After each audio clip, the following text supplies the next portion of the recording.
বাংলাদেশের ঐতিহ্যবাহী জেলা লালমনিরহাট পাটগ্রাম থানার অন্তর্গত বাউড়া ১,৫০০ বছর পরে ২০২৪ সালের আগস্ট মাসের ৫ তারিখের আগ পর্যন্ত বাংলার এই জনতার উপরে আমি জাহিলিয়াতের একটা বিশাল পাথর আমাদের বুকের উপরে ছিল।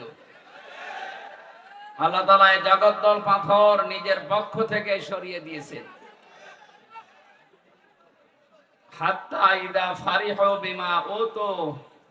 আল্লাহ পাক বলেন, মানুষ যখন আমার দানকৃত বস্তু পেয়ে আনন্দে আত্মহারা হয়ে যায়, আখাযনাহুম বাগতাতান ফাইদাহুম মুবলিসুন, হঠাৎ আমি আল্লাহ নিজে তাদেরকে এমন ভাবে পাকড়াও করি, তারা নিরাশ হয়ে যায়, হতাশ হয়ে পড়ে।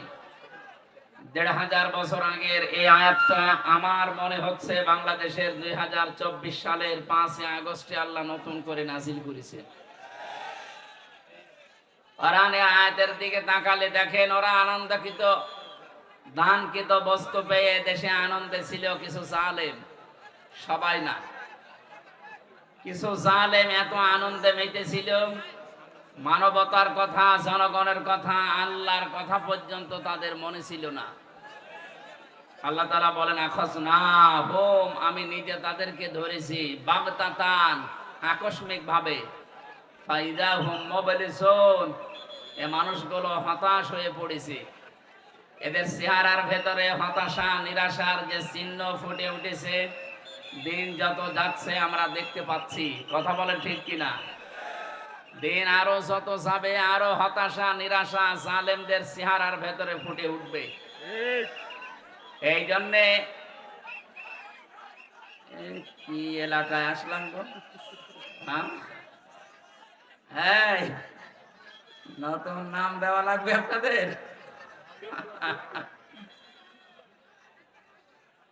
কোরআনে কারীম যারা শুনতে আসে তাদেরকে আল্লাহ কিছু দায়িত্ব দিয়েছেন। ফাসতামিউ লাহু ওয়া আনসিতু, শুনতে হবে, চুপ থাকতে হবে, দুইটাই ফরজ। আমরা দেখতে পাচ্ছি কষ্ট হচ্ছে, জায়গা নেই। যা প্যান্ডেল বানিয়েছে এরকম আরো 2টা প্যান্ডেল বানানো লাগবে। কত মানুষ বাইরে ঘোরাঘুরি করছে আপনি জানেন? সব যদি আসে আপনার গার উপরে উঠবে। এই জন্য অন্তত ওরা বিভিন্ন বাদাম খাচ্ছে, খাক, ওরা যেন ভেতরে না আসে। ওরা এখানে আসলে আপনি প্যাকেট হয়ে যাবেন। বহু মানুষ, আমি তো চুরি করে এসেছি, আমি যদি স্লোগান দিতে দিতে আসতাম আমার মনে হয় আধা ঘন্টা লাগতো। কাউকে না বলে ড্রাইভারকে সাথে নিয়ে আস্তে করে চলে এসেছি, তা উঠেছি এই দিক দিয়ে। এই জন্য আশা করছি আপনারা আল্লাহর কোরআন শুনতে যারা এসেছেন সওয়াবের নিয়তে, এই 2টা কথা একটু মেনে নেন। কষ্ট হলেও স্বীকার করেন যে ইবাদতে কষ্ট বেশি, ওই ইবাদতে সওয়াব বেশি। কথা বলেন না কেন? সুতরাং আজকের ইবাদতে যেহেতু কষ্ট হচ্ছে বেশি, আমরা চাই আজকের মাহফিলে যেন ডবল সওয়াব হয়। কিন্তু এটা শুনতে হলে চুপ থাকা লাগবে, শোনা লাগবে। এই 2টা যদি না মানেন ডবল গুনাহ হবে। সাদগায়ে জারিয়া যেমন হয়, গুনাহে জারিয়া আছে। অনেকে মনে করে শুধু সাদগায়ে জারিয়া, মসজিদ বানিয়ে দিলাম, কিন্তু বানানোর আগে চিন্তা করে না যে টাকাটা কিসের। ঘুষের টাকা, সুদের টাকা দিয়ে মসজিদ বানালে সাদগায়ে জারিয়া হবে না গুনাহে জারিয়া হবে? এই জন্য যারা এসেছেন শুনতে, আমি জাহিলিয়াত চলে গেছে, আমি জাহিলিয়াত চলে গেছে। কথা বলেন না কেন? আমরা কোরআনে কারীমের যে রং, এইটা এখন সামনে দেখতে চাই। সিবগাতাল্লাহ ওয়া মান আহসানু মিনাল্লাহি সিবগাতা ওয়া নাহনু লাহু আবিদুন। তোমরা আল্লাহর রঙে রঙিন হও। আল্লাহর চাইতে সুন্দর রং পৃথিবীতে আর কারো আছে? আল্লাহর রং সবুজ, লাল, কালো, কি এই যে আল্লাহর এই রঙে আমরা আজকে রঙিন করব এই দেশকে ইনশাআল্লাহ। 53 বছর তো দেখেছি এই দেশকে বিভিন্ন জিনিস দিয়ে অনেকে চালিয়েছেন। কথা বলেন না কেন? বাবা চালিয়েছিল, আমরা তো দেখিনি। আজকের সভাপতি ডাক্তার শামসুল আলম হয়তো দেখতে পারে। দুর্ভিক্ষে মানুষ মারা গেছে, আমি কি বানিয়ে বললাম? বাবা চালিয়েছিল এই দেশটা, দুর্ভিক্ষে মানুষ মারা গেছে। স্বামী চালিয়েছিল কারো কারো, আপনাদের চাচাও চালিয়েছে, সে যেভাবেই হোক। ভাবি চালিয়েছে, ববু চালিয়েছে। কথা বলে না কেন? যদিও ববু এই ৮-৯ দিন ধরে একটা মিথ্যা কথা সারা বিশ্বের মডলদেরকে শোনাচ্ছে যে আমি নির্বাচিত ছিলাম, আমাকে উৎখাত করা হয়েছে। এটা তাহা মিথ্যা কথা। আজকে ডক্টর হাবিব সাহেব পড়ছিলেন না, হুয়া যে তাবাকুম, আল্লাহ পাক বলেন তিনি সে আল্লাহ যিনি তোমাদেরকে নির্বাচিত করেন। এই যে লক্ষ লক্ষ নবীর উম্মত থেকে উম্মতি মুহাম্মদী হিসাবে আল্লাহ আমাদেরকে নির্বাচিত করেছেন। নির্বাচিত করা লাগে যে পদ্ধতির মাধ্যমে, তার নাম নির্বাচন। তার নাম কি? আরো জোরে বলেন। এটা রেকর্ড হচ্ছে, গোয়েন্দারা বিভিন্ন জায়গায় আছে। আমি ওপেন বলছি, 15.5 বছরে বাংলাদেশে কোনো নির্বাচন হয়েছে? তাহলে কি মিথ্যা কথা? আপনি একটা হাসি মানুষ, আপনি একটা হাসি মানুষ, এ কথা বলেন কি করে যে আমি নির্বাচিত ছিলাম? এই 15.5 বছর তো নির্বাচনই হয়নি। এক কথা বলেন না কেন? আপনি যদি ঘোড়াকেও জিজ্ঞাসা করেন এই 15.5 বছর যারা ছিল ওরা কি নির্বাচিত ছিল, ঘোড়াও হাসবে। একটা কথা বললেন, শয়তান পর্যন্ত বিশ্বাস করে না। এক কথা বলেন না কেন? কারণ নির্বাচনের আগে আপনি 154 জন ডিক্লেয়ার দিয়েছেন, তার মানে নির্বাচন হয়নি। কথা বলেন না কেন? আর এর আগের বার একেবারে দিনের ভোট রাতে করে ফেলেছেন, তার মানে নির্বাচন হয়নি। দিনের ভোট যে রাতে হয়েছে বাংলাদেশে, এর প্রমাণ আমি নিজে। আমার সাথে এক ওসি ছিল জেলখানায়, উনি আমার এই ফাঁসির কন্ডেম ছেলে একদিন এসে বলছে, হুজুর একটা তওবার কথা বলবো, দেখেন তো কেমন হয়, বলেন। বলছে আমি নির্বাচনে বাইরে ছিলাম, আমি রাত 12টার পর থেকে আমার যা আন্ডারে লোক আছে, বিশেষ করে এসআই, এএসআই আর কনস্টেবল আর হেলমেট বাহিনীর কিছু সদস্যকে নিলাম, আল্লাহর নামে ভোট কাটা আরম্ভ করলাম। হেলমেট বাহিনী এই শব্দটা আমি জোড়লাম, কারণ এরকম মানুষের সাথে ছিল। এক কথা বলেন না কেন? ওনার সাথে হয়তো এসআই, এএসআই, কনস্টেবল ছিল, পাশাপাশি 4 নাম্বার যার নাম বললাম এইটা ছিল সাথে। এটা এখন প্রমাণ হচ্ছে যে এরাও ছিল। এই জন্য তো সরকার নিষিদ্ধ করে দিয়েছে। এদেরকে নিষিদ্ধ করার 100-র উপরে কারণ আছে, কিন্তু এদের বৈধতা দেওয়ার একটা কারণ আপনি দেখাতে পারবেন না। অনেকে এখন মায়া কান্না করছে, না এদের নিষিদ্ধ করা ঠিক হয়নি। এদেরকে নিষিদ্ধ করার জন্য বললাম 100 কারণ আমার কাছে আছে।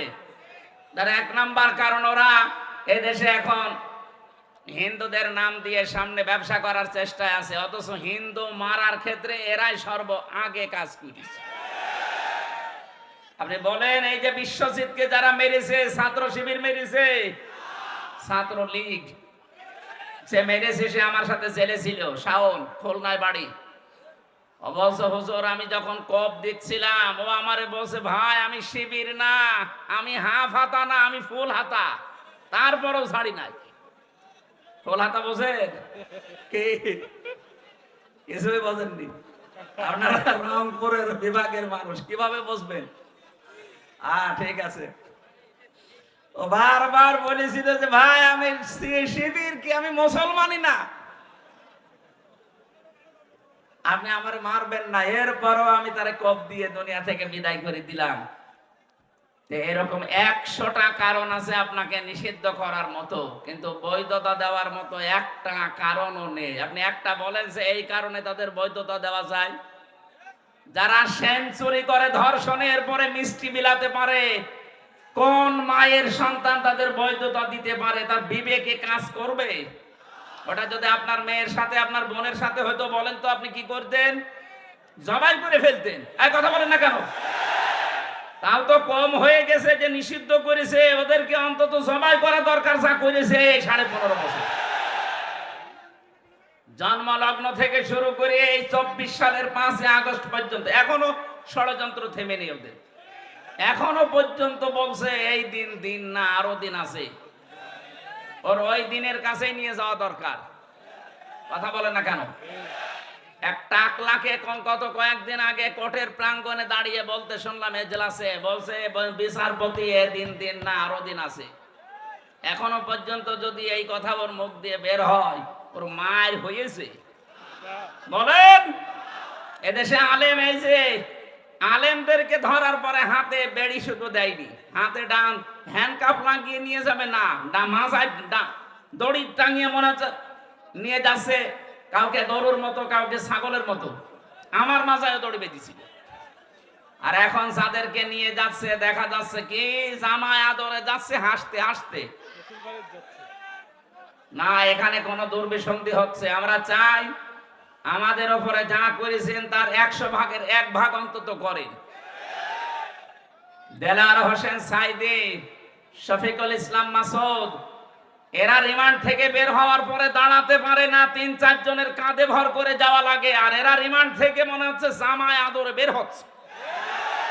এই বৈষম্য দূর করার জন্য ছাত্র জনতা জীবন দেয়নি। কথা বলেন না কেন?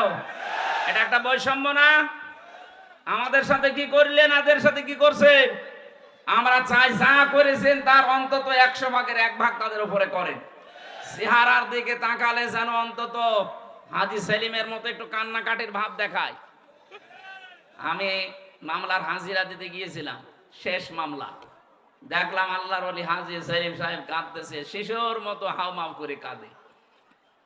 অত আর নৌকা বলতে পারে না, কথা বন্ধ করে দিয়েছে আল্লাহ, বলো হৌকা।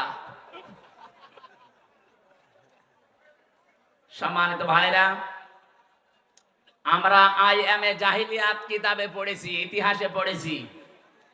আমি জাহিলিয়াত 15.5 বছর দেখেছি। কথা বলেন না কেন? নতুন আর কোন জাহিলি যুগ আমরা এই দেশে দেখতে চাই না।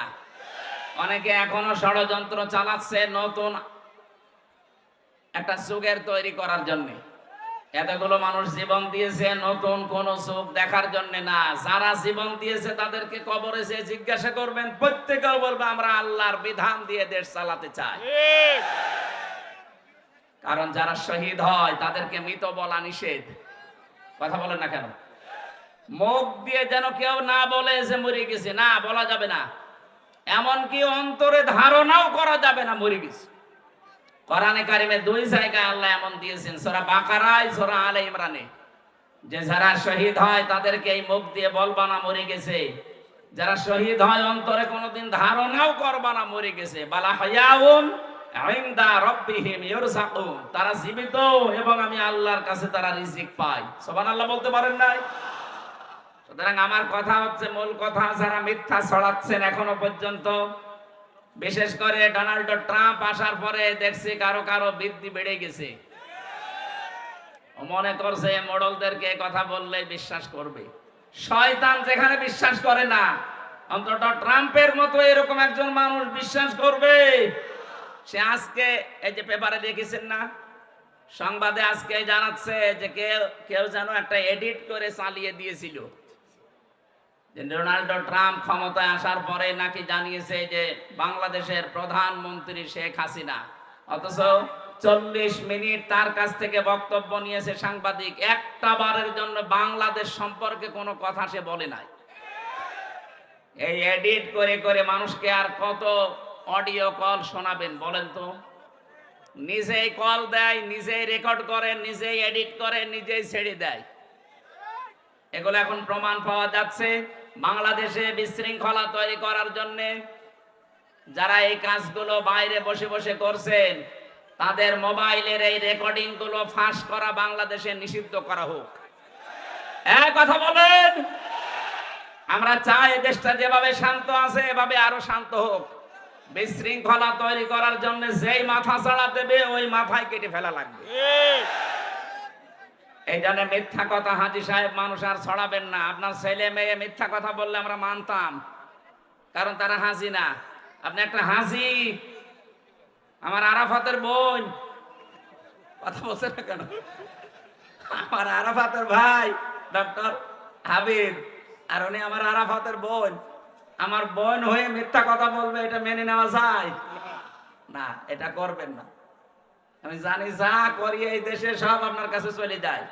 আশা করছি এরকম মিথ্যা কথা সামনে আর ছড়াবেন না। মানুষের সিম্পিতি আর পাবেন না। এতদিন যা পেয়েছেন মানুষ এখন বুঝে ফেলেছে। মানুষের ভেতরে আল্লাহ ভয় তৈরি করে দেয় 5টা কারণে। কয়টা বলেন বলেন? নবীজি যেদিন নবুয়ত পাওয়ার পরে এসে বলেছিলেন, খাদিজা আমাকে ঢেকে দাও, জাম্মিলুনি ইয়া খাদিজা, আমি ভয় পেয়েছি। এই ছেলে, ইয়ার কি মারছে আপনার সাথে? পিটিয়ে লম্বা করে ফেলবেন। এমনিতে আপনাদের সারা দেশে এই নাম এমনি না, আমার মনে হচ্ছে এই কারণে দিয়েছে।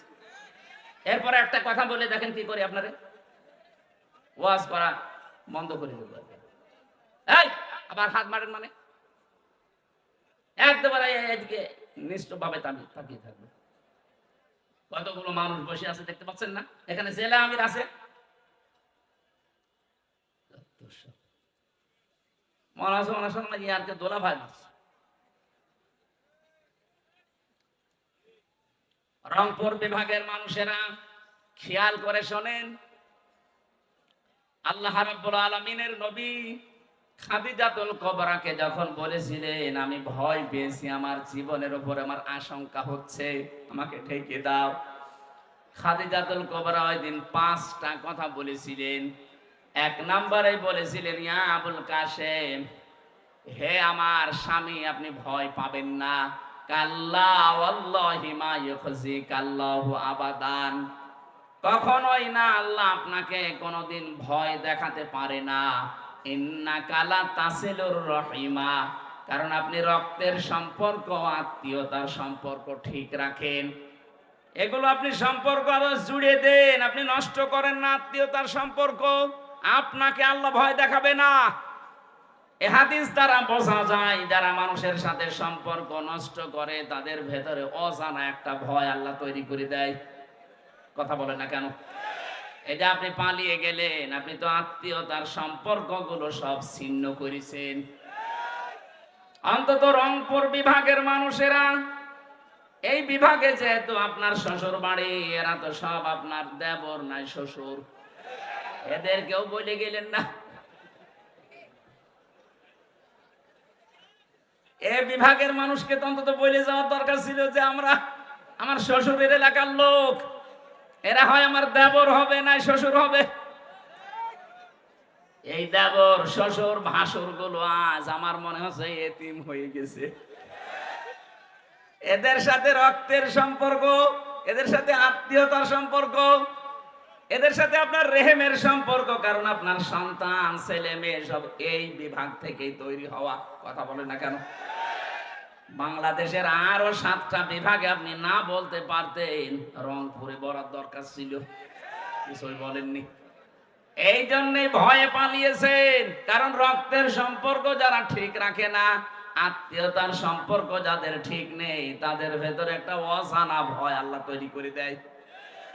2 নাম্বারটা আরো কঠিন, তাহমিলুল কাল্লা, হে আমার স্বামী ভয় পাবেন না, আপনি তো মানুষের বোঝা বহন করেন, মানুষের বোঝা হালকা করে দেন। কিসের বোঝা? কষ্টের বোঝা, দুঃখের বোঝা, ঋণের বোঝা, আপনি মানুষের বোঝা হালকা করেন। আপনি ভয় পান কেন? কি করে গেলেন আপনি? এই দেশে লক্ষ কোটি কোটি টাকা বাইরে পাচার করলেন, এখন এই দেশে কোটি কোটি টাকা মানুষের মাথার উপরে ঋণ, ঋণের বোঝা দিয়ে গেলেন আপনি। কত কষ্টের বোঝা দিয়েছেন। 2024 সালের 5 আগস্টে এই যে 2780 জন মানুষ, একটা হিসাব পেয়েছি সরকারি জরিপে, 2780 জন এখনো হাসপাতালের বেডে কাতরাচ্ছে। কারো হাত নেই, পা নেই, কারো চোখ নেই, অন্ডকোষ উড়ে গেছে। এই মানুষগুলো তার বাবা মার কাছে, ভাই বোনের কাছে, পরিবারের কাছে, সমাজের কাছে, দেশের কাছে একটা বোঝা না? এ কথা বলছে না কেন? এই বোঝাটা দিয়ে গেলেন, আপনি তো চলেই যাবেন স্বামীর বাড়ি, একটু আগে গেলে তো বোঝা তৈরি হয় না। আর আমরা এদেশে দেখতে পাচ্ছি, যারাই আমরা এদেশ থেকে বিদেশে যাই তাদেরকে আমরা রেমিটেন্স যোদ্ধা বলি। কথা বলেন ঠিক কিনা? যারাই যায় তারা মাসে মাসে টাকা পাঠায়। আপনি 3 মাস গেছেন, একটা টাকাও পাঠাননি। আমরা চাই অন্তত 3 মাসে ৩-৩-৯০,০০০ টাকা পাঠান। পুরুষ মানুষের নাই বেতন বেশি, আপনার তো বেতন অর্ধেকও আছে। 3 মাসে আমরা ৯০,০০০ টাকা চাই। এই কথা বলেন না কেন? যারা ঋণের বোঝা, কষ্টের বোঝা, দুঃখের বোঝা মানুষকে দিয়ে যায়, তাদেরকে অজানা ভয় আল্লাহ তৈরি করে দেয়। আরো বাকিগুলো তো বললাম না, এত কিছু যারা দিয়ে গেছেন, নবীজির উম্মতে শামিল হওয়া তাদের জন্য সম্ভব না। এই জন্য মিথ্যা কথা যারা ছড়িয়ে আজ বিশ্বের মোড়লদের মন পাওয়ার চেষ্টায় আছেন, এ মিথ্যা বন্ধ হওয়া লাগবে। কারণ নির্বাচনের মাধ্যমে মানুষ নির্বাচিত হয়। 15.5 বছরে দেশে নির্বাচনই হয়নি। কথা বলেন ঠিক কিনা? যারা দায়িত্বে আছেন আমরা আহ্বান জানাবো, যারা এখন দায়িত্বে আছেন খুব তাড়াতাড়ি সম্মানজনক একটা সময় নিয়ে নির্বাচনের মাধ্যমে নির্বাচিত জনপ্রতিনিধির হাতে দেশটা তুলে দেন, তাহলে এই ষড়যন্ত্রগুলো সব বন্ধ হয়ে যাবে। আপনি দেখতেছেন আজ 2-3 দিন কিন্তু একটা কথা চলছে সারা বিশ্বে, এদেশটাকে এখন ডক্টর ইউনূসের নামে উনি চালাতে চাচ্ছে, যে উনি জঙ্গিবাদ উস্কে দিচ্ছে, এদেশ জঙ্গিবাদে ভরে যাচ্ছে। এদেশে যারা ইসলামপন্থী মানুষ, অন্তত এই দেশে যারা একামতে দিনের দায়িত্ব পালন করতে চায়, তারা যে অ্যাক্টিভ ভাবে একটু কাজ করবে, করবে কি করে? কিছু করলেই এই শব্দটা বিশ্বের মোড়লদেরকে শোনাচ্ছে, এদেশে জঙ্গিবাদ পুনরুত্থান হচ্ছে। বলেন নাউজুবিল্লাহ। মিথ্যা এই ধোঁয়াটা তুলে কাউন্টার টেররিজম একটা ইউনিট বানিয়ে বাংলার বহু মানুষকে আপনি জীবন থেকে, দুনিয়া থেকে বিদায় করে দিয়েছেন। বিশেষ করে আয়না ঘরের নাম দিয়ে অধিকাংশ মানুষকে ওখানে নিয়ে মেরে ফেলতেন। রিমান্ডে যে সমস্ত মানুষকে নিয়েছেন, আমার সাথে যারা ছিল, কেউ 7 মাস, কেউ 8 মাস, কেউ 2 বছর পড়ে আছে, কেউ জানেই না কি মামলা আপনাকে দিয়েছে। ও নিজেও জানে না, খালি শোনে যে আমার নামে নাকি জঙ্গি মামলা। জঙ্গি কি সে জানে না। বাংলাদেশে নাটকটা তৈরি করার মূল কারিগর যারা ছিল, যাদেরকে দিয়ে এটা তৈরি করার চেষ্টা চালিয়েছিল, তারা কিন্তু আমাদের এই পাশের দাদা বাবুরা। ওইটা এখন আর বিশ্ব খাচ্ছে না। এ ভাঙা ঢোল আর কতদিন বাজাবেন? এই জন্য মিথ্যার অবসান দরকার। যেগুলো মিথ্যা ছড়াচ্ছে, কেউ যেন আর মিথ্যা ছড়িয়ে এদেশকে টালমাটাল করতে না পারে। বলেন আমিন। কোরআনে কারীম যারা শুনতে এসেছেন, এই 2টা এখন আমার মনে হচ্ছে আপনি মেনে নিয়েছেন। শুনছেন, চুপ থাকবেন। এখন আমি যারা বলতে আসি, যারা আমরা যা 4 জন এসেছি বলার জন্য, আমাদের দায়িত্ব কি? কোরআনে কারীম বলছে, কিতাবুন উনজিলা ইলাইকা ফালা ইয়াকুম ফি সাদরিকা হারাজুম মিনহু লিতুনযিরা বিহি ওয়া যিকরা লিল মুমিনিন। আল্লাহ পাক বলেন, হে নবী, কোরআনে কারীম যখন মানুষের কাছে প্রচার করবেন, এটা আমি আপনাকে দিয়েছি কেন জানেন? মানুষদেরকে সতর্ক করার সময় আপনার মনের ভেতরে যেন কোনো ভয় ভীতি কাজ না করে। এই জন্য কোরআন যে অন্তরে থাকে, সে অন্তর থেকে আমার আল্লাহ ভয় তুলে দেয়। এখানে হারজনের ব্যাখ্যা আছে 2টা। 1 নম্বরে, কোরআন প্রচার করতে গেলে আপনার সামনে যারা আছে, কোরআনের হক কথা শোনার পরে মানুষগুলো অনেকে না বুঝে মন খারাপ করতে পারে। এরকম মানুষ দেশে নেই? আছে। এই 15.5 বছরে আরো বেশি ছিল, এখনো আছে অনেকেই। কোরআনে কারীমের ভাষা, কোরআন যেভাবে উপস্থাপন করা দরকার, আল্লাহ যে ফোর্স দিয়েছে, ওই ফোর্সে কথা বলতে গেলে ও বোঝে না, আন্দাজে মন খারাপ করে। 2 নম্বরে, আবহমান কাল থেকে এমন এমন নিয়ম নীতি এই দেশে ইসলাম মনে করে অনেকে পালন করে আসছেন, যেটা আসলে ইসলামে নেই। কথা বলেন না কেন? তার ভেতরে বহু ইবাদত এই বাংলাদেশ, ভারত আর পাকিস্তানে চলছে, যেটা মানুষ বানিয়েছে।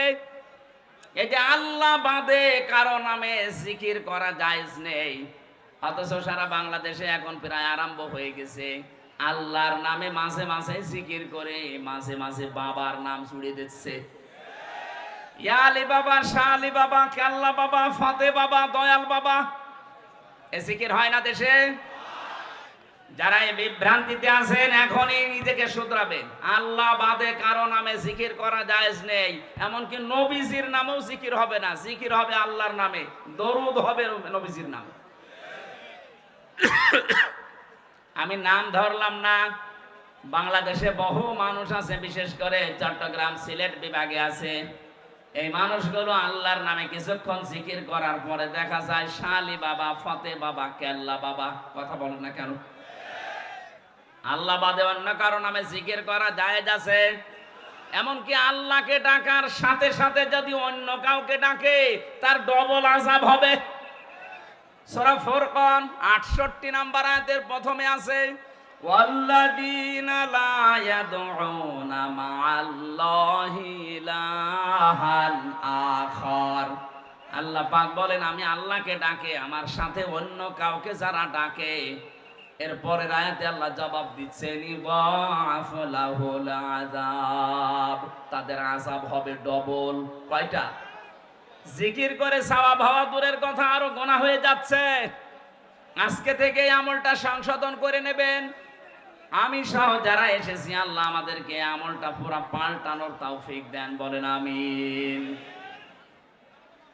দ্বিতীয় কথা হচ্ছে, এই বানানো ইবাদত গুলো যখন মানুষ বিভিন্ন ধান্দায় করতে থাকে, হে নবী কোরআনে কারিমের প্রচার যদি আরম্ভ করেন, ওইগুলো টিকবে না। ওই বানানো ইবাদত যখন টিকবে না, ওই মানুষগুলো দেখবেন তখন আপনার প্রতি রাগ করবে, তেড়ে আসবে। ওয়াইদা তুতলা আলাইহিম আয়াতুনা বায়্যিনাতিন তা'রিফু ফি বুজুহিল্লাযীনা কাফারুল মুনকার। রব্বুল আলামিন সূরা হজের ভেতরে জানিয়েছেন, যখন আপনি কোরআনে কারীম তেলাওয়াত করে তাদেরকে বোঝাবেন স্পষ্ট দলিল আর প্রমাণ দিয়ে, নবী আপনি দেখতে পাবেন ওই মানুষগুলো রাগ করে আপনার দিকে চোখ মোটা করে গরম দিয়ে তেড়ে আসতেছে। আমরা এতদিন দেখেছি অনেক আলেমের কাছ থেকে মাইক পর্যন্ত এদেশে 15.5 বছরে কেড়ে নিয়েছে। ও আলেমরা কি বাবার কথা বলতো? কথা বলেন। বহু আলেমের কাছ থেকে আমি মাইক কেড়ে নিতে দেখেছি, বহু আলেমকে স্টেজে উঠতেই দেয়নি। এই কথা বলেন না কেন? 1500 বছর আগে কাফেরদের চরিত্র আল্লাহ যেটা বলেছিলেন, 1500 বছর পরে দেখলাম অনেকের সাথে এই চরিত্র মিলে যাচ্ছে। যার সাথে চরিত্র মিলবে তাকেও তো সেই নামে ডাকা লাগবে। কথা বলেন না কেন? ওই জামানায় যারা কোরআন প্রচারে বাধা দিত, তারা যদি কাফের হয়, এই 2024-এর আগ পর্যন্ত যারা কোরআনে কারিমে প্রচারে বাধা দিয়েছে, এরা কি? আরো জোরে। কাফেরের সাথে আত্মীয়তা করা জায়েজ আছে? হ্যাঁ? তারা মরে গেলে কবরে দেওয়া জায়েজ আছে? জানাজা, এগুলো যদি আমরা একটু কড়াকড়ি করতে পারতাম, এদেশে বহু মানুষ পরিবর্তন হয়ে যেত। আর এইভাবে যদি বাবা শাহজালাল সব হালাল চলে, আগামীতে যারা চেয়ারে বসবে তারা দেখবেন ডবল সালেম হবে। কথা বলেন না কেন? এই জন্য আমরা চাই এদেশে যারা অপরাধ করেছেন, আপনাদের অপরাধ আপনারা মাফ করে নেন, যেভাবে মাফ চাওয়া দরকার। যার কাছে অপরাধ করেছেন তার কাছে স্বীকার করেন, তার ক্ষতি হয়ে গেলে ক্ষতিপূরণ দেন, এরপরে বলেন আস্তাগফিরুল্লাহ, আল্লাহ আপনাকে মাফ করে দেবে। কথা বলেন ঠিক কিনা? কিন্তু বাস্তবে আমরা উল্টা দেখছি। এত বড় অপরাধ করার পরে অনেকে দেখতে পাচ্ছি অনুশোচনা দূরের কথা, অনুতপ্ত দূরের কথা, এই মানুষগুলোর বৃদ্ধি আরো বাড়তেছে। মানুষ যখন জুলুম করতে করতে একেবারে শেষ পর্যায়ে পৌঁছিয়ে যায়, তাকে আল্লাহ কয়েকটা জিনিস থেকে চিরবঞ্চিত করে দেয়। তার এক নম্বরে আল্লাহ তাকে আর হেদায়েত দেয় না। ফেরাউন যখন ডুবে যাচ্ছিল, ওই সময় কিন্তু স্বীকৃতি দেওয়ার রাস্তায় ছিল। ও বলেছিল আন্নাহু লা ইলাহা ইল্লাল্লাযী আমানাত বিহি বানু ইসরাঈল। আমি ঈমান আনলাম ওই আল্লাহর উপরে, যার উপরে বানি ইসরাঈলরা ঈমান এনেছে। আনা মিনাল মুসলিমিন, আমি তো মুসলমান। এরপরও ফেরেশতারা আমাকে পানির ভেতরে চোবায় কেন? আল্লাহ তখন ডাক দিয়েছেন আল আন, এখন। আকাদা শয়তান ক্বাবলু ওয়া কুনতা মিনাল মুফসিদিন, এর আগে তুমি সবচাইতে বড় সন্ত্রাসী, ফ্যাসাদকারী, ফ্যাসিস্ট ছিলে। এর আগে সবচাইতে বড় জুলুমবাজ ছিলে। তোমার কারণে আমার হাজারো বান্দা শান্তিতে থাকতে পারে নাই। আমার মনে হয় হাজার হাজার বছর আগে ফেরাউন জুলুম করার কারণে যেমন হেদায়েত থেকে বঞ্চিত হয়ে গেছে, 2024-এর আগ পর্যন্ত যারা জুলুম করেছে, যারা সরাসরি জড়িত ছিল, তাদেরকেও আমার আল্লাহ হেদায়েত থেকে বঞ্চিত করে দিচ্ছে। এত চেষ্টা চালাচ্ছে মানুষ, এত কিছু বলছে, না তার পরিবর্তন নেই। আবু জেহেল যেদিন বদরের ময়দানে যাবে, ওইদিন কাবার গিলাফ ধরে বলেছিল, কাবার মালিক তুমি একজন আসো, আমি জানি মুহাম্মদের বিরুদ্ধে যাচ্ছি যুদ্ধ করার জন্য বদরে, সত্যের পক্ষে যে আছে তাকে তুমি বিজয় দিও। ওর দোয়া আল্লাহ কবুল করে নিয়েছে, কারণ ও তো সত্যের পক্ষে ছিল না। ওই ময়দানে যাবার পরে যখন ওকে হযরতে আব্দুল্লাহ বিন মাসউদ বুকের উপরে ওঠার পরে ছুরি চালিয়েছে, তখন জিজ্ঞাসা করেছে মানাং তাকে তুমি। হযরতে আব্দুল্লাহ বিন মাসউদ ওই সময় জবাব দিয়েছিলেন, আমি ইবনে মাসউদ। ওকে ডাক দিয়ে বলছে, দেখো তুমি আমার গলা যখন পচ দেবে ছুরি দিয়ে একটু বড় করে কাটবে, কারণ মানুষ যেন দেখে বুঝতে পারে যে এটা নেতার মাথা। জোরে বলেন নাউজুবিল্লাহ। ১৫০০ বছর আগে আবু জেহেল বিদায় নিয়েছে, কিন্তু তার প্রেতাত্মা এখনো পর্যন্ত বিভিন্ন দেশে ঘুরতেছে। এখনো অনেকে এত অপমান হওয়ার পরেও ওর দেখেন তেজ কমছে না। কথা বলে ঠিক কিনা? এতে কালামানি কালকেই দেখলাম কলার পাতায় আল্লাহ শুইয়েছে, বিচি উড়ে গেছে। লজ্জা আছে ওর? এরপর হাসতেছে। আমার তো মনে হচ্ছে ১৫০০ বছর আগের ইতিহাস পড়ার পরে আবু জেহেলের সাথে অনেকের জীবন মিলে যাচ্ছে। এই মানুষগুলোকে আল্লাহ হেদায়েত দেবে না, এই মানুষগুলোর অনুশোচনা নেই, অনুতপ্ত হওয়ার কোনো কিছু আমরা দেখতে পাচ্ছি না। কথা বলেন ঠিক কিনা? হাজারো নিরীহ মানুষকে বিচারের এই চেয়ারে বসে অবিচারের মাধ্যমে দুনিয়ার জীবন থেকে বিদায় দিয়েছে। কথা বলেন ঠিক কিনা? এই জন্য যারা জুলুম করেন, জুলুম থেকে যদি অব্যাহতি পেতে চান, আল্লাহর মামলার আসামি আপনি, যদি এই কেস থেকে মুক্ত হতে চান, যার কাছে অপরাধ করেছেন, জুলুম করেছেন, তার কাছে ক্ষমা চাবেন, আর তার ক্ষতি করে থাকলে ক্ষতিপূরণ দেবেন। কথা বলেন না কেন? আমার জীবন থেকে 3টা বছর আপনি কেড়ে নিলেন, আমার বাবার লক্ষ লক্ষ টাকা আপনি হাতিয়ে নিয়েছেন এই মিথ্যা মামলার মাধ্যমে। আমি চাই আমার মামলার আয়ু থেকে একেবারে টপ টু বটন যারা জড়িত, তারাও 3 বছর জেলে থাকবে আমার মতো, আর আমাকে ওই লক্ষ লক্ষ টাকা ক্ষতিপূরণ ফিরিয়ে দেবে। নাই তো শুধু আস্তাগফিরুল্লাহ পড়বেন আর আপনার মাফ হয়ে যাবে। এতে আমি কি ঘাস কাটছি? আমার মতো হাজারো হামসা এই কথা বলেন না কেন? এজন্য আমরা আপনাকে বাঁচাতে চাই। আপনি এই বিভ্রান্তিতে পড়ে শুধু আস্তাগফিরুল্লাহ পড়ে চলে যাবেন না। অপরাধ যার কাছে, স্বীকার করবেন তার কাছে। আরো জোরে বলেন। দিনের বেলা যদি লজ্জা করে, রাতের বেলা যাবেন, যে বলবেন ভাই আমার ভুল হয়ে গেছে, যে কোনো কায়দায় আমি অপরাধ করেছিলাম, আমারে মাফ করে দেন। আরে 15.5 বছরে যে ক্ষতি আপনার করেছি আমি ক্ষতিপূরণ দিয়ে দিলাম, আপনি নেন। আপনার আমার মনে হয় এইভাবে যদি সারা বাংলাদেশে ক্ষমা শুরু হয়, অনেক মানুষ আমরা বেঁচে যাব। আর আগামীতে যদি কাউ ছেলে যে চেয়ারে বসতে চায়, তারা এই চিন্তা ভাবনা করে বসবে না, ভাই জুলুম করা যাবে না। কথা বলেন ঠিক কিনা? আল্লাহ আমাদেরকে বুঝ দেন, বলেন আমিন। কোরআনে কারীম থেকে একটা আয়াত পড়েছি, ডক্টর হাবিব ভাই পড়েছিল 78 নম্বর আয়াত, আমি পড়েছি 77 নম্বর আয়াত, সূরা হজ। আল্লাহ রাব্বুল আলামিন শুধু ঈমানদারকে এখানে ডাক দিয়েছেন, কোন বেঈমান আজকের আলোচনায় নেই। এজন্য যদি বেঈমান এখানে থাকেন, আপনি চলে যান। ওই যে চলে যাচ্ছে, যান যান যান যান, তাড়াতাড়ি চলে যান। কারণ বেঈমানের জন্য আজকের আলোচনা না, আজকের আলোচনা ঈমানদারের জন্য। ওই বেঈমান তাড়াতাড়ি বের করে দিন, দেন। চলে যান ভাই, চলে যান। আবার বসে যাচ্ছেন মানে? বসেন, কথা শোনা লাগবে, বসেন। ঠিক আছে, বসেন বসেন, আপনি বসেন, সমাধান পরে করি। লালমনিরহাট বাসী খুব খেয়াল করে শুনবেন আয়াতটা। আমি জানি এটা পরিচিত আয়াত, আপনি এর ভেতর থেকে কিছু তথ্য আজকে বাড়ি নিয়ে যাবেন। আল্লাহ রাব্বুল আলামিন ডাক দিচ্ছেন, ইয়া আইয়ুহাল্লাযীনা আমানু, ওহে যারা ঈমানের দাবি করো। এ দাবি আমাদের আছে না নেই? এই কথা বলছেন, এ দাবি আমাদের আছে না নেই?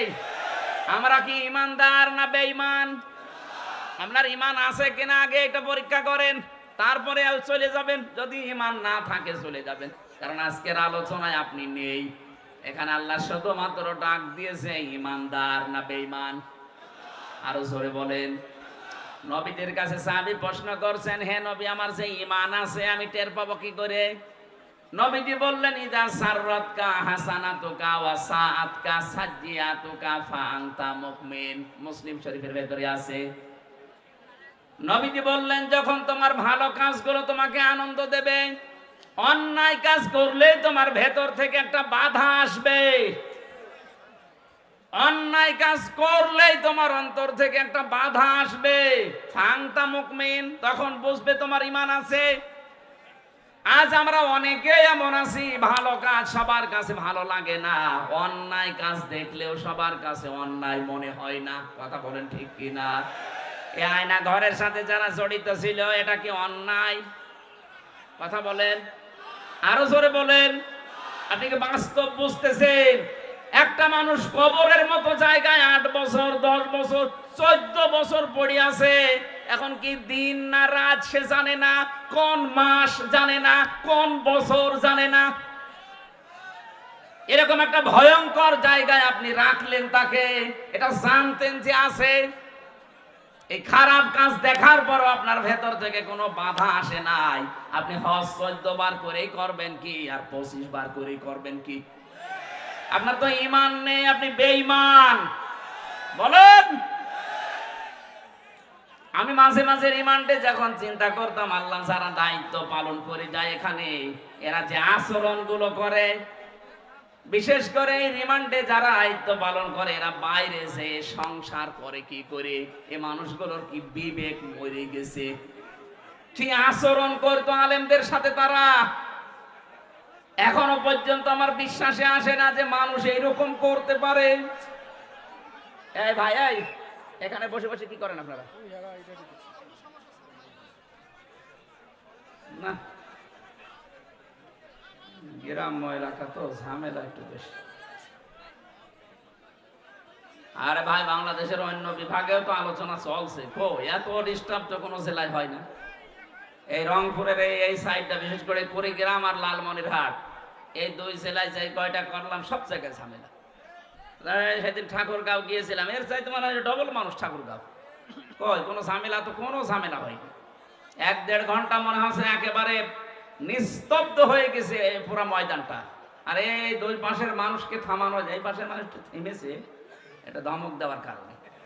আর এই পাশের এখনো তো ওরা বোঝেনি, ও মনে করছে হুজুর মনে হয় রওশনের স্বাদ। না না ভাই, আপনি একটু চুপ করেন, একটু কথা বলতে দেন, আয়াতটা শেষ করতে দেন। আমরা তো আলেমদের সময় দিতে পারলাম না। আল্লাহ রাব্বুল আলামিন তাহলে এই হাদিস দ্বারা আমরা যেটা বুঝতে পারলাম, ভালো কাজ দেখলে আনন্দ লাগবে, অন্যায় দেখলে কষ্ট লাগবে, তার ভেতরে ঈমান আছে। যার কাছে ভালো কাজ ভালো লাগে না, অন্যায় কাজ অন্যায় মনে হয় না, সে 5 ওয়াক্ত না 10 ওয়াক্ত নামাজ পড়লো, তার ঈমান নেই। তাহলে এখানে যদি ওইরকম কেউ থাকেন, চলে যান বলছি, না বলতে চলে যাচ্ছে, যান চলে যান। তাহলে ঈমানদারকে আল্লাহ যখন ডাক দেন, 89 জায়গায় আছে একটা কোরআনে কারিমে। আল্লাহ রাব্বুল আলামিন যখন ঈমানদারকে ডাকেন, তখন তার কুদরতের হাত এভাবে উঁচা করে ডাকেন, ইয়া আইয়ুহাল্লাযীনা আমানু। জোরে বলেন আল্লাহু আকবার। আল্লাহ এখানে 4টা আদেশ দিয়েছেন। যদি সফল হতে চাও জীবনে, সফলতার স্বর্ণ শিখরে পৌঁছাতে চাও, প্রথম নাম্বারে জীবনে এই কাজটা করো, ইরকাউ, রুকু করো, অসজুদু, সেজদা করো।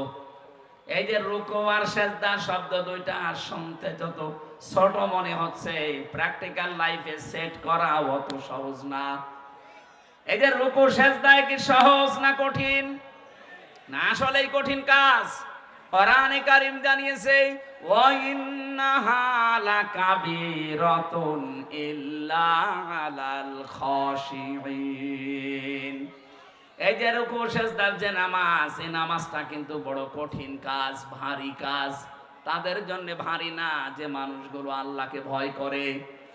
আল্লাযীনা ইয়াযুন্নুনা আন্নাহুম মুলাকু রাব্বিহিম ওয়া আন্নাহুম ইলাইহি রাজিউন। যারা এই বিশ্বাস করে যে কিয়ামতে আমাকে দাঁড়ানো লাগবে আল্লাহর সামনে, ফিরে যাওয়া লাগবে তার কাছে, আল্লাহর কাছে দাঁড়াতে গেলে সর্বপ্রথম হিসাব নেওয়া হবে রুকু সেজদার। কথা বলেন ঠিক কিনা? আউয়ালু মা ইউহাসাবু বিহিল আবদু ইয়াউমাল কিয়ামাতিস সালাহ। কিয়ামতের সর্বপ্রথম আপনার হিসাব হবে কিসের? আরো জোরে বলেন। সাহাবারা এই কথা শোনার পরে তারা এত গুরুত্ব দিয়েছেন সালাতের, নামাজের। আমি একজন সাহাবীর জীবনী পড়েছি, হযরতে আব্দুল্লাহ আনসারী রাদিয়াল্লাহু তাআলা আনহু। এত গরিব মানুষ ছিল, নবীজি যেদিন বলেছিলেন যে জামাতে হাজির হয়ে নামাজ পড়ো, ওয়াকিমুস সালাতা ওয়া আতুজ যাকাতা ওয়ারকাউ মা'আর রাকিবিন। নামাজ কায়েম করো, সম্পদ থাকলে যাকাত দাও, আর রুকুকারীদের সাথে রুকু করো, তার মানে জামাতে হাজির হয়ে নামাজ পড়ো। সাহাবী এটা শোনার পরে ওই দিন থেকে তিনি বাস্তবে আয়াতটা সেট করেছিলেন। স্বামী স্ত্রীর মাত্র দুইজনের মিলে একখানা কাপড় ছিল, ছত্র ঢাকার মতো।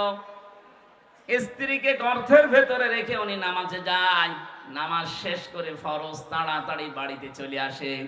হযরত ওমর একদিন নালিশ দিলেন, হে রাসূল, আব্দুল্লাহ আনসারী এ মুনাফিক মনে হয়, কেন আসে সবার পেছনে, ফরজ নামাজ হয়ে গেলেই দৌড় দিয়ে চলে যায়। বিশ্ব নবী বললেন, না, আন্দাজে ধারণা করবা না, কারণ মানুষের মনের খবর জানে কে? আরো জোরে, আরো জোরে বলেন। বাংলাদেশে আমরা এখন অনেক বিষয় একটু গভীরে চিন্তা করলে দেখেন, যে মানুষগুলোকে আজ আকীদা খারাপ, আকীদা খারাপ, আকীদা খারাপ বলে এই যে 1000 বছর থেকে ফতোয়া দিয়ে আসতেছেন, আমার তো মনে হয় কমপক্ষে 70-80 বছর এই গুণগান চলছে এই দেশে। জিকিরটা আমাদের এই সমস্ত খুলনা, রাজশাহী, নওগাঁ, এই রংপুর, এই 3টা বিভাগে খুব কম, এগুলো চলছে বেশি সিলেট বিভাগে। এরা বড় বড় বিশাল বিশাল আয়োজন করে এরা মানুষের আকীদার ভুল ধরে, সামনাসামনি যেটা দেখা যায় ওইটার ভুল ধরে না। ছেলেটা স্কুলে যেতে চাচ্ছে না, মা জিজ্ঞাসা করছে কি হয়েছে, বলছে আমার গায়ে জ্বর। কই এদিকে আয়, গায়ে হাত দিয়ে দেখে না ঠান্ডা। ওই তোর তো জ্বর নেই। বলছে মা জ্বর নেই তাতে কি, আমার মাথা কেমন কেমন ব্যথা লাগছে। কই দেখি, মাথা ব্যথা হলে এইদিকে তো একটা রগ একটু ফুলে থাকে, এই ঠিক আছে, মাথা ব্যথা না। এবার বলছে মা আমার আর একটা সমস্যা আছে। কি? আমার পেটের ভেতরে ব্যথা করছে। এমন একটা জায়গার নাম বলেছে যেটা দেখানো যায় না। কথা বলে না কেন? আপনি আকীদা খারাপ, আকীদা খারাপ, আকীদা খারাপ জিকির করছেন এই কত বছর, এমন একটা জিনিসের নাম বলে যেটা দেখানো যায় না। আকীদা যদি এদের খারাপ হবে, একটা বারের জন্য চিন্তা করেন না কোনদিন। এরা কত সুযোগ সুবিধা পাওয়ার কথা ছিল। সেদিন মামুনুল হক ভাই যশোরে বলছিলেন, আল্লামা শহীদ দেলাওয়ার হোসেন সাইদি রহমতুল্লাহ আলাইহি, তাকে বহু অফার দেওয়া হয়েছিল, তিনি সবগুলোকে দোপায়ে মারিয়ে বলেছেন না ফাঁসির দড়ি, তারপরও আমি ওই দিকে যাব না। আপনি একটা বারের জন্য একটু দড়ির কাছে যান তো, বাস্তবতা অত সহজ না। একটু দড়ির কাছে গিয়ে বলেন তো, হ্যাঁ আপনার আকীদা কত নম্বরে আছে আমি দেখব। 76 জন আলেম আমার সাথে ছিল এক জায়গায়, 76 জন। আমি মনে হয় সবার ছোট। এত বড় বড় মুরব্বি মুরব্বি আলেম আমার দাদা বাবার বয়সী। দেখতাম নিজেরা হতাশ হয়ে পেরেশানে অস্থির হয়ে কাঁদতো। অথচ যাদের আকীদা ঠিক নেই বলা হয়, তাদের সাথেও তো আমি ছিলাম। এ মানুষগুলোর হতাশা, অস্থিরতা এগুলো আমি একদিনের জন্যও দেখিনি। এদের যোগাযোগ বিচ্ছিন্ন করে দিয়েছে, এই জন্য এ মানুষগুলো হতাশ হয়ে গেছে, না জানি আর কোনোদিন সূর্য উঠবে না। অথচ ওদের সব কিছু বিচ্ছিন্ন, এরপরও মানুষের ভেতরে আমি হতাশা পাইনি। নিজে পরীক্ষা করার জন্য বলেছিলাম, স্যার এখানে টাকা পয়সা খরচ করলে গোপনে ছোট মোবাইল পাওয়া যায় কারারক্ষীদের মাধ্যমে, এই নিয়ে দেই। কেন? আমি বললাম, আপনার ছেলে ছেলে আছে, ছেলে ছেলে তাতে কি? আপনার স্ত্রীর সাথে কথা বলেন। বলে ওগুলো আমি আল্লাহর রাস্তায় দিয়ে এসেছি, আল্লাহ দেখবে। এ কথাটা ওই ময়দানে দাঁড়িয়ে বলা অত সহজ না যত সহজে হামজা এখন বলছে। ওই জায়গায় টিকে থাকা অত সহজ না। আজকের এই যে ডক্টর হাবিব ভাই, উনি জেলে থাকাকালীন ওনার স্ত্রী আমাকে বলেছিল যে ওনার চাকরিটা নাকি চলে যাবে। আমি ভেতরে খোঁজ খবর নিয়েছিলাম, কত শক্ত ওই সময় পর্যন্ত, তাও তো আমরা ওই মানের লোক না। এই পর্যায়ে থাকার বলে বলে যা কলেজের চাকরি চলে যা, কিন্তু যে রাস্তায় আছি এই রাস্তা থেকে আমি এক চুলো নড়তে রাজি না। আপনি কাকে বলেন আকীদা ঠিক নেই? এই মানুষকেই তো বলেন যে আকীদা ঠিক নেই। কি আকীদা আপনার? আপনার যে আকীদা আমি 9টা এখন আমার মোবাইলে আছে, এই আকীদাগুলো কেউ বিশ্বাস করলে তার ঈমান চলে যাওয়ার কথা। আর আপনি ওই আকীদা নিয়ে ফতোয়া দিচ্ছেন যে আপনাদের আকীদা ঠিক নেই। এটা আপনি এই মানুষগুলোর প্রতি জুলুম করছেন। বিবেকটা কাজে লাগাবেন। কি করেছেন ইসলামের জন্য? শুধু পেট আর জহব্বা বাদ দিলে কিছু নেই আপনার। যাদের বলেন আকীদা ঠিক নেই, তারা কি করেনি? জীবন পর্যন্ত দিয়ে দিয়েছে। আমি নিচে নামলাম না তাই বলেন তো, আপনার বিবেকের কাছে প্রশ্ন করে কি করেছেন আপনি? ইসলামের নাম ভাঙিয়ে শুধু জহব্বা আর এই পেট বাদ দিলে আপনার আর কিচ্ছু থাকে না। আর যাদের বিরুদ্ধে এই অভিযোগগুলো নিয়ে আসেন যে ওদের আকীদা ঠিক নেই, ওদের আকীদা তো ওই আকীদা আমার আল্লাহকে আমার মনে হয় দেখে দেখে তারা বলেছিল, ক্বালু রাব্বুনাল্লাহু সুম্মা ইসতাকামু তাতানাজ্জালু আলাইহিমুল মালাইকা। আমি যে হাদিসটা বলার জন্য পর্যন্ত এসেছিলাম, সাহাবী ডাক দিয়ে বলে, হে রাসূল আপনি একটু খোঁজ খবর নেন। তারপরেও নবীজি বললেন, ঠিক আছে, আন্দাজে ধারণা করবা না কারো উপরে, চলো। বাড়িতে গেলেন, বাইরে দাঁড়িয়ে সালাম দিলেন, আসসালামু আলাইকুম ইয়া আহলাল বাইত। বাড়ির ভেতর থেকে কোনো আওয়াজ নেই। নবীজি 3বার ডাক দিয়েছিলেন। তৃতীয়বার হযরতে আব্দুল্লাহ আনসারী কাঁপতে কাঁপতে বের হয়ে এসেছে। নবীজি ডাক দিয়ে বললেন, দেখো 3বার ডাক দিলাম তোমাকে, তুমি তো ভালো করে জানো আমি নবী যদি তোমার উপরে নারাজ হয়ে যায় আল্লাহ তোমাকে জান্নাতে দেবে না। এই এখানে নড়াচড়া করবে না, পরে একবার মোনাজাত করে যাবো না। হযরতে আব্দুল্লাহ আনসারী বলেছেন, হে রাসূল আমি দেরি করলাম কেন, আপনি আগে এইটা দেখেন। আমি স্বামী স্ত্রী দুইজনের কাপড় আছে অনেক, কিন্তু সতর ঢেকে নামাজ পড়ার মতো কাপড় মাত্র একটাই। আমি নিজে নামাজ জামাতে পড়বো, আর আমার স্ত্রী সন্তান নামাজ পড়বে না, জীবনও আমার মন মেনে নেয় না। এজন্য নামাজ জামাতে শেষ করার পরে আমি দৌড়ে বাড়িতে আসি। বাড়িতে যে গর্তের মতো আছে ছিঁড়া অল্প যে কাপড়, ওগুলো পরে থাকা যায়, কিন্তু নামাজ আদায় করার মতো না। এসে আমার এই বড় পবিত্র কাপড়টা আমার স্ত্রীকে দিয়ে আমি নিজে ওই গর্তের ভেতরে আশ্রয় নেই। আপনি যখন প্রথম ডাক দিয়েছিলেন তখন আমার স্ত্রী নামাজে, দ্বিতীয় ডাক দিয়েছেন তখনও নামাজে, তৃতীয় ডাকে তাড়াতাড়ি স্ত্রী নামাজ শেষ করে গর্তের ভেতরে ঢুকেছে আর আমারে কাপড় দিয়েছে, এই যে আমি আপনার সামনে। নবীজি কেঁদে ফেললেন। জামাতে হাজির হওয়ার জন্য, নামাজ আদায় করার জন্য আমার এই উম্মতটা এত ব্যস্ত, এত স্যাক্রিফাইস করেছে। আমাদের তো জামার অভাব নেই। কি দোহাই দেবেন আপনি বলেন তো? কিয়ামতে যদি এই লোকটাকে আল্লাহ একদিকে দাঁড় করায়, আর আমি হামজাকে আর একদিকে দাঁড় করিয়ে বলে দুইজনের বিচার হবে, এও তো নামাজি তুমিও নামাজি।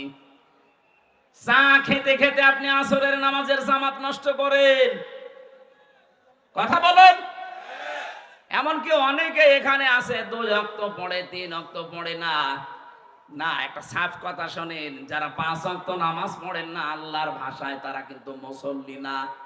সূরা মাআরিজের ভেতরে আল্লাহ ফতোয়া দিচ্ছেন, ইল্লাল মুসাল্লিন আল্লাযীনা হুম আলা সলাতিহিম দাইমুন। আল্লাহ বলেন শুধুমাত্র মুসল্লি। মুসল্লি কারা জানো? যারা নিয়মিত নামাজি, যারা সর্বদা নামাজে নিয়মিত 5 ওয়াক্ত নামাজ যারা জীবনে ছাড়ে না, আল্লাহর ভাষায় তারা মুসল্লি।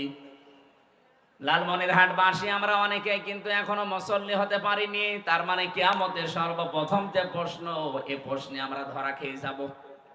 কথা বলেন না কেন? আজকে সিদ্ধান্ত নিয়ে যাওয়া লাগবে বাড়িতে, আজরাইল যতদিন না আসেন অন্তত যাই হোক ফরজ নামাজ আমি বাদ দেব না। কারা কারা রাজি আছেন দেখি? লিল্লাহে তাকবীর। দেখেন তো, হাত তোলেনি কে? দেখেন, এ মাহফিল সাকসেস যদি কথা ঠিক রাখতে না পারেন, যদি ঠিক রাখতে পারেন সাকসেস হাত নামান। আর যদি আপনি আমাকে দেখার জন্য তোলেন, আপনি কিন্তু ধরা খাবেন। আশা করছি মরণের আগ পর্যন্ত ফরজ নামাজ বাদ দেবেন না। কেউ যদি নামাজ বাদ দিয়ে দেয়, আল্লাহ পাক বলেন আমি নিজে ওর দায়িত্ব ছেড়ে দেই। বলেন নাউজুবিল্লাহ। এজন্য রুকু সেজদা আমাদের জীবনে একমাত্র কাজ বানিয়ে নেবেন এটা। 3 নাম্বার শব্দে আমি বেশি ওয়াবুদু রাব্বাকুম, তোমাদের রবের ইবাদত করো। ইবাদত হবে কার? আরো জোরে বলেন। এই বাংলাদেশে কয়েকটা বিষয় আমার কাছে, আমি ইবাদত শব্দটাকে মিলিয়ে পড়া কোরআনের ভেতরে 27টা অর্থে পেয়েছি ইবাদত। আমি সামারাইজ করে করে 9টায় নিয়ে এসেছি। আমাদের জীবনে ইবাদত করা লাগবে। বাবা মার কার? বলেন বলেন। বাবা মার ইবাদত করা জায়েজ আছে না? বাবা মার সেবা করা ফরজ, ইবাদত করা জায়েজ না। এই পৃথিবীতে আল্লাহর পরে যার স্থান, তারা যদি মা বাবা হয়, বলেন তো তাদের ইবাদত যদি জায়েজ না হয়, কার ইবাদত জায়েজ হতে পারে? আপনার বিবেকে কি বলে? অথচ আজ আমরা দেখতে পাচ্ছি অনেকেই তাদের বাবার ইবাদতে ব্যস্ত ছিল। কথা বলেন না কেন? যেটা উপরে রাখা দরকার ওইটা উপরে না রেখে আপনি নিচে রাখেন। কালিমাতুল্লাহি হিয়াল উলিয়া আল্লাহু আজিজুন হাকীম। আল্লাহ পাক বলেন সব জায়গায় উপরে থাকবে আমি আল্লাহর কথা। কার কথা? আরো জোরে। স্বাধীন হওয়ার পর থেকে তো আমরা উপরে আল্লাহর কথা দেখতে পাইলাম না। হয়তো কারো ছবি টাঙিয়ে রেখেছেন, কারো নাম দিয়ে রেখেছেন। কেন ওখানে আল্লাহু আকবার লা ইলাহা ইল্লাল্লাহ লিখে দেওয়া যায় না?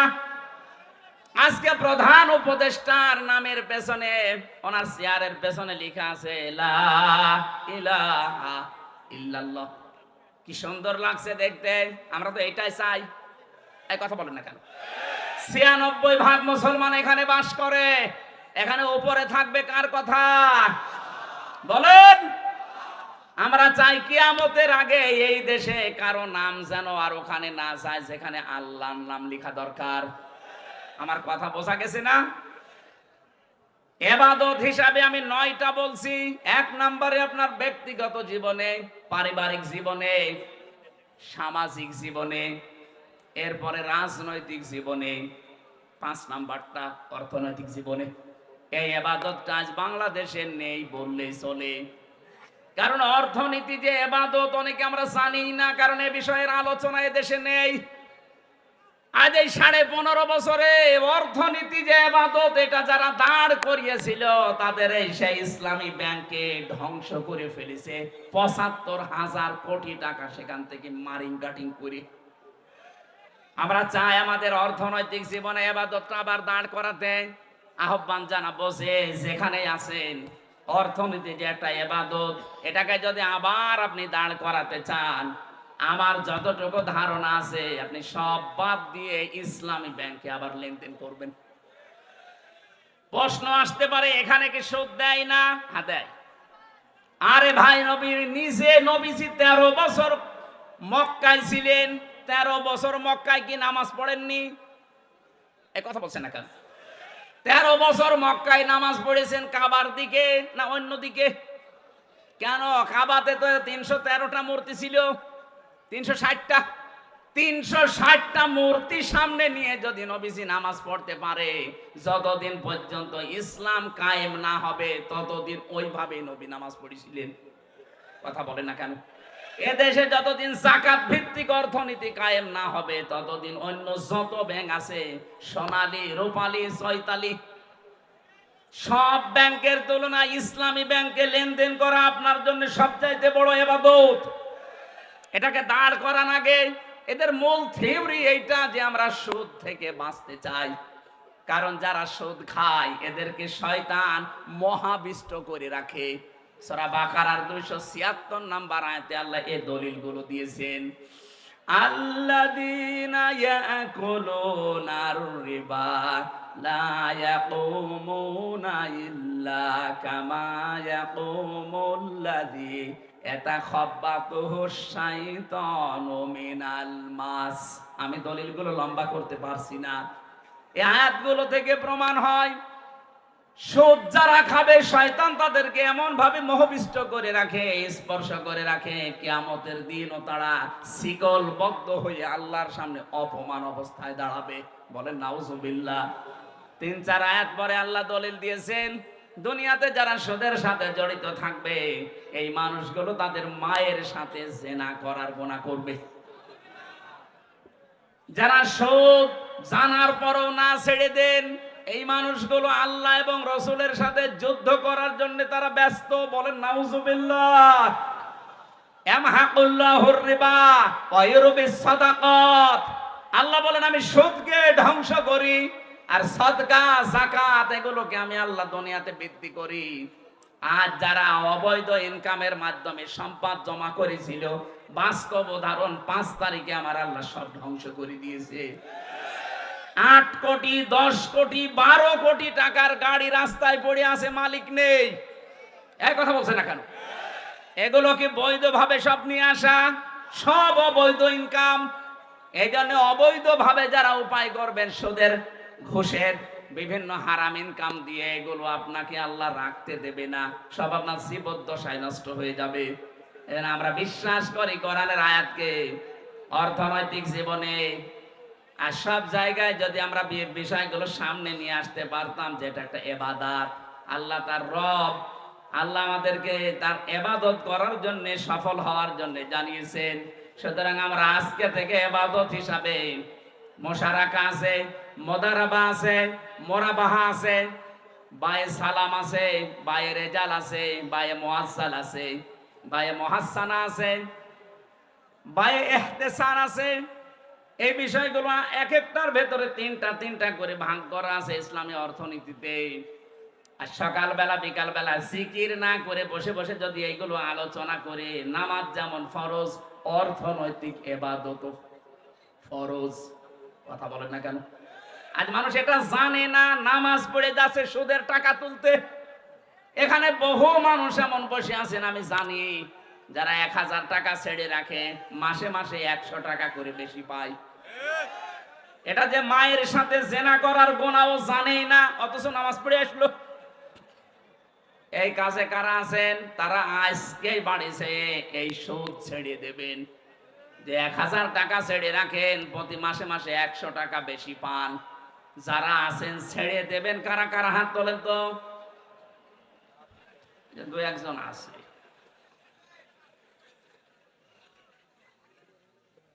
মুশারাকা পার্টনারশিপ করে ব্যবসা করা, এটা ব্যাংকিং ব্যবস্থায় করছে ইসলামী ব্যাংক। মুদারাবা বিশ্ব নবী নিজে এটা করেছিলেন। হযরতে খাদিজাতুল কুবরা অর্থ দিয়েছিলেন, নবীজি শ্রম দিয়েছিলেন।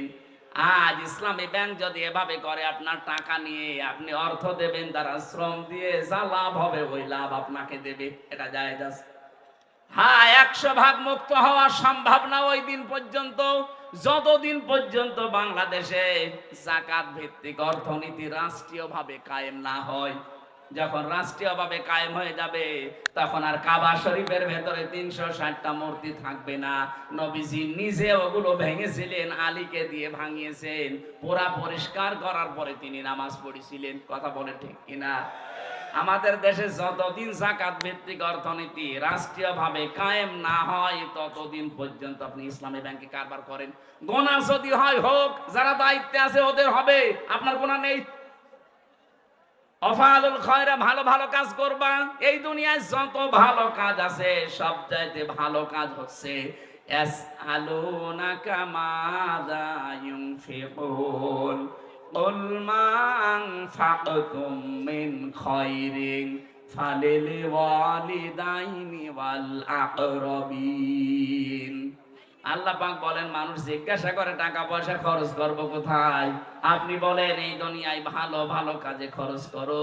যত ভালো কাজ দুনিয়ায় আছে, এই 1 নাম্বার ভালো কাজ মা বাবার জন্য খরচ করা। এখানে আমাদের জীবনের ফরজ ভালো কাজ এইটা, কিন্তু যার যতটুকু সামর্থ্য আছে মা বাবার জন্য খরচ করবেন, নিকট আত্মীয় স্বজন যারা আছে তাদের খোঁজ খবর রাখবেন। আল্লাহ পাক বলেন, ওয়াফালুল খায়রা লাআল্লাকুম তুফলিহুন। আশা করা যায় তোমরা দুনিয়াতে সফল হবে, আর দুনিয়ায় যারা সফল তারা আখিরাতেও সফল হবে। এই জন্য আমাদেরকে আল্লাহ দোয়া শিখিয়েছেন।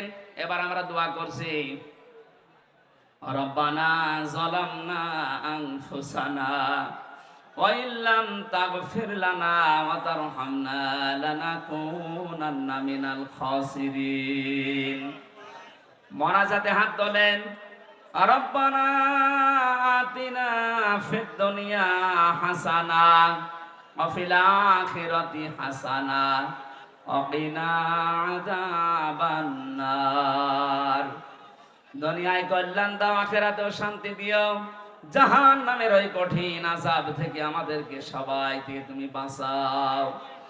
রব্বুল আলামিন, গভীর রজনী পর্যন্ত কোরআনে কারীমের কথাগুলো আমরা শুনেছি। লালমনিরহাট জেলার পাটগ্রাম এই বিশাল ময়দানে কোরআনের বাগান যারা 3 দিনের এই বিশাল আয়োজনে আনসাম দিয়েছে, যারা যেভাবে এগিয়ে এসেছে, আল্লাহ তোমার রহমত তাদের দিকে ওইভাবে এগিয়ে দাও। জীবনে সফল হওয়ার জন্য যেই কাজগুলো তুমি আজকে আমাদেরকে দিলে, যতদিন বেঁচে আছি এগুলোর আঞ্জাম দেওয়ার তৌফিক দাও। সম্মানিত মা বোনদেরকে কবুল করে নাও। আমরা যারা অসুস্থ আছি, আল্লাহ শেফায়ে কামেলা আজেলা নসিব করো। রব্বুল আলামিন, আজকের মাহফিলের প্রধান অতিথি যিনি আলহাজ শামীম বিন সাইদি, আল্লাহ বড় ভাইকে কবুল করে নাও। তার শ্রদ্ধাভাজন পিতা আল্লামা শহীদ দেলোয়ার হোসেন সাইদি রহমতুল্লাহ আলাইহি, তার কবরটা জান্নাতুল ফেরদাউস বানিয়ে দাও। হযরত আদম থেকে পর্যন্ত যত মানুষ কবরে আছে, কোরআনের ইজ্জতে সবাইকে কবরে মাফ করে দাও। মাহফিলের বিশেষ মেহমান ডক্টর মাওলানা হাবিবুর রহমান, আল্লাহ তার মা বাপকে মাফ করে দাও। পরিবারস্থ লোক যারা আছে তাদেরকেও কবুল করো। তার 2টা-3টা সন্তান, আল্লাহ ছেলে মেয়েদেরকে মানুষের মতো মানুষ বানাও। মাহফিলে হযরত হোসাইন কথা বলেছে, তার বাবা মারা গেছে, বাবাকে মাফ করে দাও। সম্মানিত সভাপতি ডাক্তার শামসুল আলম, আল্লাহ তোমার গোলামের সেবা যত্নকে কবুল করে নাও। এ মাহফিল বাস্তবায়নে যত সদস্যরা কাজ করেছে, স্বেচ্ছাসেবকের প্রত্যেককেই তুমি ওমরের মতো বানিয়ে দাও। বারাকাল্লাহু লানা ওয়া লাকুম ফিল কোরআনিল আযীম। এই পাটগ্রামের মাটির নিচে যত মানুষ ঘুমিয়ে আছে, কোরআনের ইজ্জতে ক্ষমা করে দাও। চর্ম চোখে যেন আমরা দেখতে পারি বাংলার 56,000 বর্গ মাইল কোরআন দিয়ে চলছে। মরণ যখনই আসবে, একবার হলেও যেন অন্তত আমাদের মুখে জারি হয়ে যায়, লা ইলাহা ইল্লাল্লাহু মুহাম্মাদুর রাসূলুল্লাহ। আসসালামু আলাইকুম।